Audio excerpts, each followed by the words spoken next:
दोस्तों जय माता दी।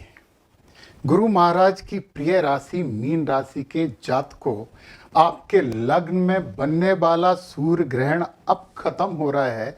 14 अप्रैल को सुबह सुबह सूर्य महाराज आपके पराक्रम भाव में आ जाएंगे और कैसा होगा फल कथन, इसके बारे में हम विस्तृत चर्चा उपायों सहित करते हैं। जो थंबनेल पे आपने हेडिंग देखी है कि मीन राशि वालों आप इसलिए तो पैदा नहीं हुए हो, तो किस लिए पैदा नहीं हुए हो? क्यों लोग आपको बेवकूफ बनाने की कोशिश करते हैं? आपके पास इतना ज्ञान होने के बावजूद आप जानते हुए भी बेवकूफ क्यों बन जाते हो? आप लोगों की इतनी सहायता करने की कोशिश क्यों करते हो कि आप अपना ही नुकसान कर लेते हो? आप अपने मन में इतनी संवेदनशीलता क्यों रखते हो कि वो संवेदनशीलता आपको ही समस्याएं देने लगे? बचना होगा, इनसे बचना होगा।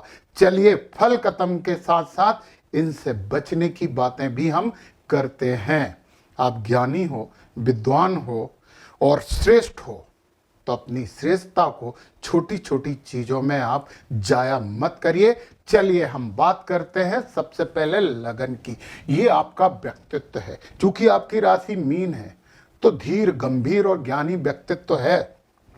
यहां पर बुध, शुक्र, शनि और राहु, ठीक है, बुध शुक्र मिलके यहां पे महालक्ष्मी योग बना रहे हैं, परंतु शनि और राहु मिलके भी तो एक बुरा योग बना रहे हैं।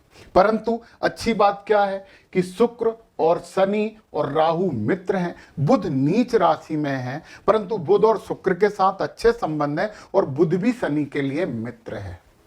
अब आपके व्यक्तित्व में ज्ञान तो होता है, आप सोचोगे, आशावादी होगे, परंतु आपको समस्याएं कौन देगा? आपको समस्याएं देने वाला है या राहु? राहु का मतलब क्या है कि यदि आपके मन में जो संवेदनशीलता बहुत ज्यादा घर कर जाती है, जिससे आप काल्पनिक समस्याओं को अपने मन में धारण करने लगते हैं, इससे बचिए। दूसरा, राहु जैसे व्यक्ति जो भ्रम और धोखे की ही जिंदगी जी रहे हैं, उन व्यक्तियों की सहायता करना किसी भी हालत में बंद कर दीजिए।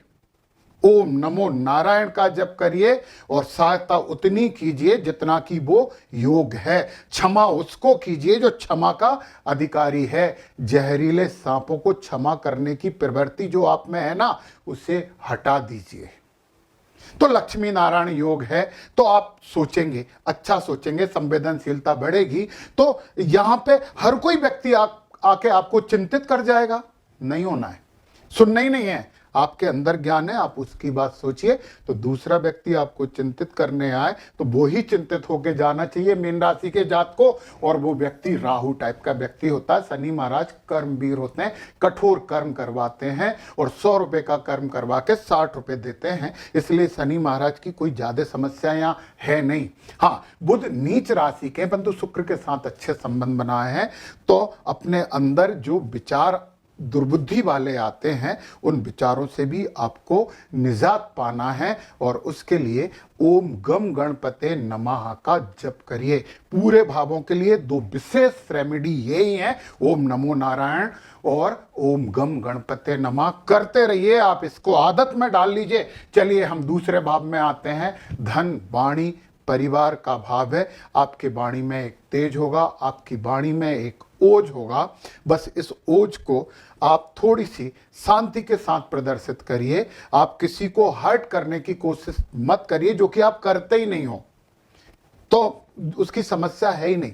सूर्य भगवान यहाँ हैं, आपको धन जरूर देंगे। ये यहाँ के स्वामी हैं, रोग, रिपु और ऋण वाले भाव के स्वामी आपकी कुंडली के हैं और वो धन भाव में हैं।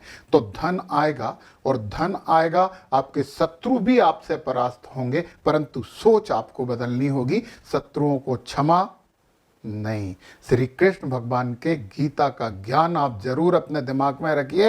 हो सके तो गीता पढ़िए और गीता सुनिए। तो मीन राशि वाले जात को आप सबसे श्रेष्ठ हो। हम पराक्रम भाव की बात करते हैं। गुरु, गुरु पराक्रम भाव में है। जिस भाव में रहते हैं उस भाव की वृद्धि करते हैं, आपको पराक्रमी बनाएंगे। यात्राएं करोगे और इस समय आप कुछ लेखन संबंधी कार्य भी कर सकते हो। आप लिखोगे, कुछ ना कुछ जरूर लिखोगे, और यदि आप इस लेखन से, पब्लिकेशन से रिलेटेड हो तो आपका कुछ अच्छा मटेरियल छप जाएगा, आप कुछ अच्छी चीजें लिख दोगे। हम चौथे भाव में आ जाते हैं। भूमि भवन सुख संपत्ति का भाव है। बुध यहाँ है, अच्छे संबंध के साथ है, पर ध्यान रखें थोड़ी सी जमीन जायदाद या संपत्ति खरीदने में थोड़ी ज्यादा सावधानी बरतें।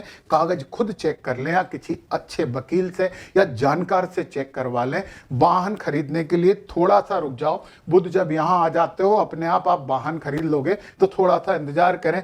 बुद्धि वाले भाव में मंगल बैठे हैं और मंगल नीच के हैं, तो आप ज्ञानी हो, आप उत्तेजित और उद्वेलित कम होते हो, परंतु आपके अंदर एक निराशा सी कई बार जन्म ले लेती है।